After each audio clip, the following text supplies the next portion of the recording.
Hi, it's Megan of Megan's Creations.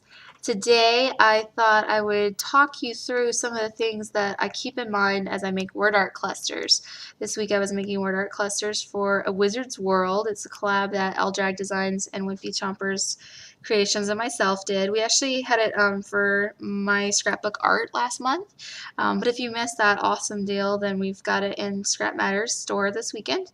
And it's a really fun wizarding magic kit. And as I was making word art, I thought, well, maybe I could record some of the things that I keep in mind as I make word art clusters, because I often get asked about tips for making word art clusters. And so there are some things that I keep in mind. I do have a 4-part series on the website, on my blog, about 4 design principles to keep in mind as you make word art clusters.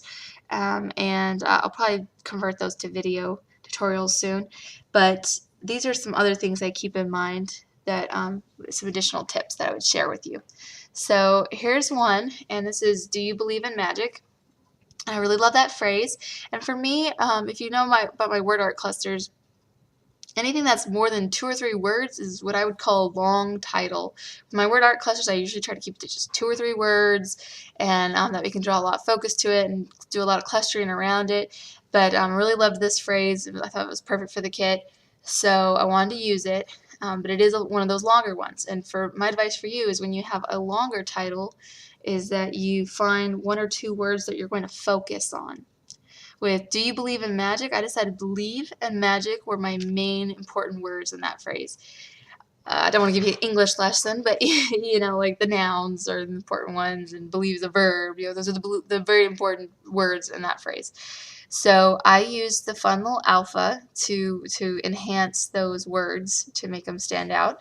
And again, I don't know if you've seen my tutorial on file stacking, and I don't know how many programs have it. I have Photoshop CS3, as you can see, and so I have this really nifty action it does for me. If you go to File, it's off the page here, but Scripts. Down here it says Scripts, and then there's one that says Load Files into Stack. Love this thing. You can hit Browse, and you go to your alpha file, and you say, okay, I'm going to spell out believe, and you B for believe, and then you hold down the control button, BELIE, and then come down V, and then you just have to duplicate the E's, and then you click open, and it'll load up those files into one Photoshop document for you. It's really handy. I use it for making previews. I load up all the elements in the papers, bam, it's really fast. You can also hit browse again and, you know, go to another folder if you're like, oh yeah, I know I'm going to want to put a feather on this one or something, or some other elements. You click open. As many things as you browse and open the files and stack in there, it'll do.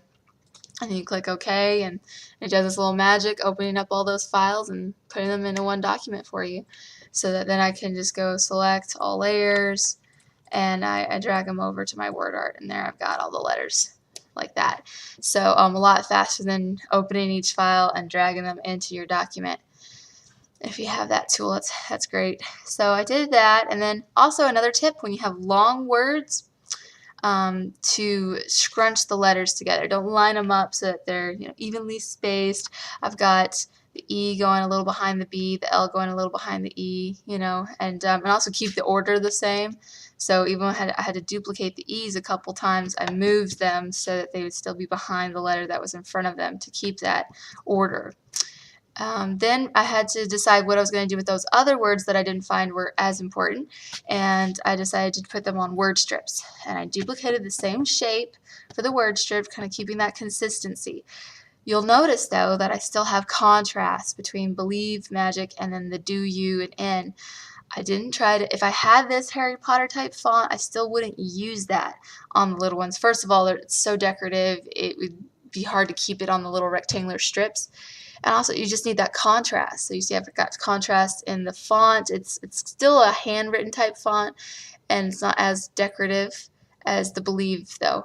And it's red, and the believe is black. So contrast is very important. Of course, the size is very different, too.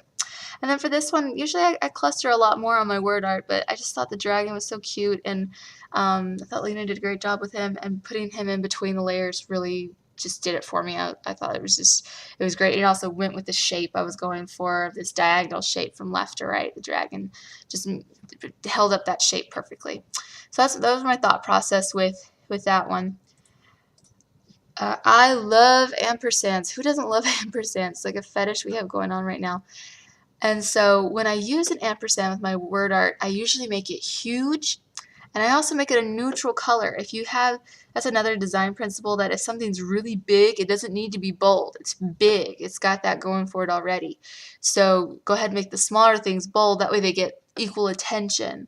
Small things are bold and large things that are neutral to get equal attention there.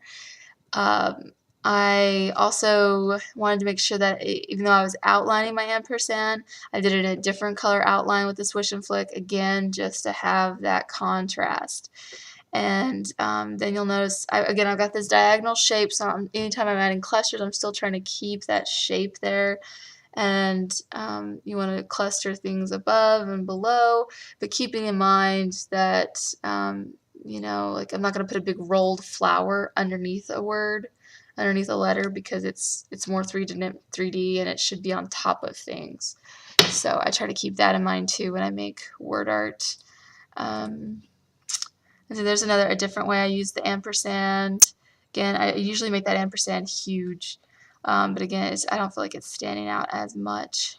And you'll see that the sword, I felt like the sword was pretty 3D, so he should have been on top of the word art clusters here and the word strips. And you see that rolled flower is not going to be behind anything because it's really three-dimensional, and so it should be on top of things. So those are just some ideas of things I keep in mind when I do word art clusters. And you can see that I do group them and I save them in their raw form for forever until I decide. I don't know. Just sometimes my creative team has come to me and said, "Can you do this variation on the word art?" And I'm able to do it because I still have it layered. It's kind of nice. And of course, I use WinDesign's hide shadows action to get rid of the overlapping drop shadows. It just makes it great because it creates a new document for me, and I don't have to worry about it merging my layers here or creating more mess with this document. So I hope that you found that helpful with making your own word art titles, and just some of the things to keep in mind when you make it. So have a good night, and I'll see you next time.